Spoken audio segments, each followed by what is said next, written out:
Hi everyone, welcome back to Under Mary's Mantle. I'm Monique and I am here today after about a year. So I am so excited to be back, and I do have a great reason, I promise, why I've been MIA. I'd like to introduce to you my third little munchkin. Oh, sorry, okay. My third baby boy.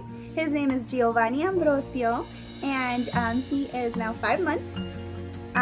It's been a little crazy getting used to, working and having 3 boys and home and everything, but now I'm back and I'm so excited to be here. I'm so excited to just be back making videos for all of you and sharing our beautiful faith. So here is my greatest little handsome guy. Okay, I can't say greatest because I have 3 great, beautiful little boys. Hi, today I want to do a quick video on Lent. And I know that all of us normally will hear, what are you giving up for Lent? So I wanted to touch on this and how it's not just about giving something up for Lent. So stay with me. Oh no. Stay with us.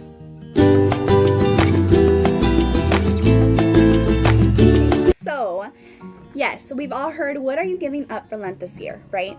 So recently, probably about a few years ago, I realized that it's not just about giving something up for Lent. It is actually 3 things that we need to keep in mind during Lent, and that is fasting, prayer, and almsgiving. I want to touch on these really quick here. Lent is a time of preparation. It is a time for us to prepare ourselves for the resurrection of Jesus, for Easter.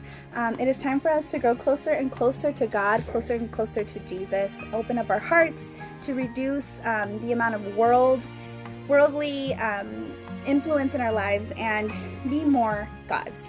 And I am very excited for this Lent. I really hope that I can just spiritually grow in my faith and just in my relationship with Jesus. So let's talk about these 3 things. The first is fasting. Fasting is giving something up. So most of us know about this one. The priest this weekend actually mentioned something that I thought was really good, and he said, fasting without prayer is just diet. And that is so true. For many of us that give up soda or chocolate or a specific thing related to food, it's really just diet if you're not including prayer as a part of it or giving it up for God. So a couple of different things though, a couple of different ideas that you can do for fasting. It's not only food, it's not only, like desserts and alcohol and those kinds of things, which that can be something. However, it can also be other things. For example, if you're a sleeper like me, you can give up 30 minutes of sleep in the morning, wake up 30 minutes earlier, and dedicate that time to prayer. You can also, he is teething, sorry, he's like biting my fingers. You can also choose to give up maybe 30 minutes at the end of the night, where you go to sleep 30 minutes later to end your day with 30 minutes of prayer. There's also things that are luxuries, that we have, or things that we bring us pleasure, bring us joy, bring us ease in our life that we can give up as a sacrifice. For example, hot showers. You could choose to maybe take cold showers during Lent as a way of sacrificing for Jesus.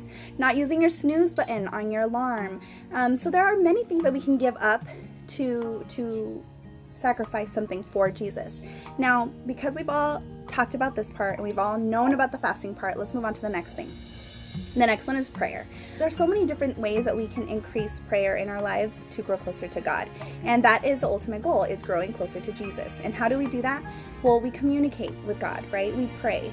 We can take the time to meditate on scripture, meditate on Jesus' life. And there's a couple different ways to do this. One, you can pray the rosary if you're not used to praying the rosary. You can maybe increase how many rosaries you pray.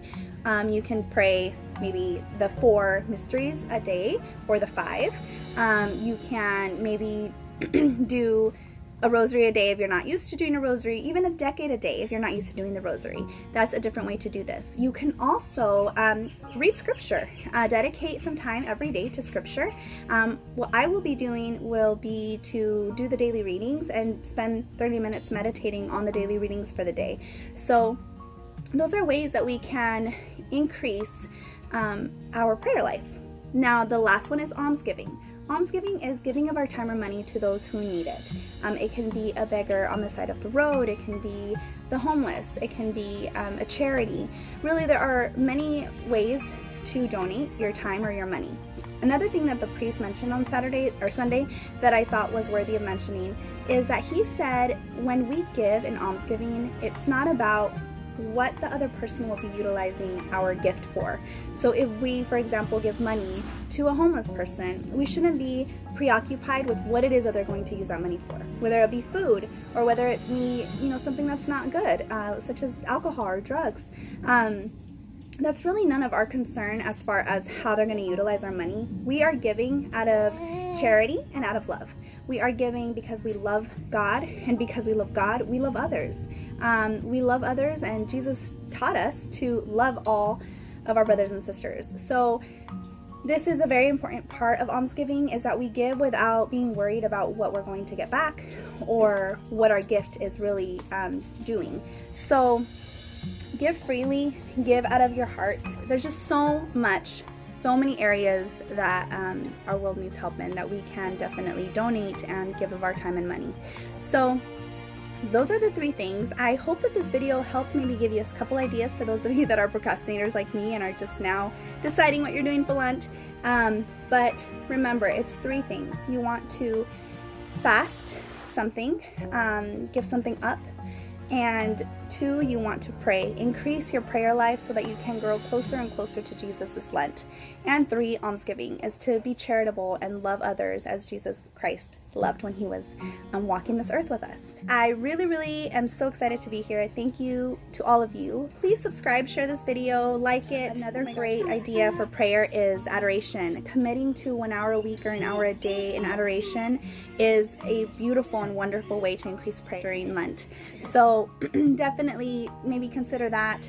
And if you have any other ideas, comment them below. Maybe we can kind of share what we're doing or share what others have done, or maybe some ideas for whoever's watching this video. And I really hope I can get this out to you tonight so that it is in time for Lent. Have a wonderful day. God bless you all. Bye.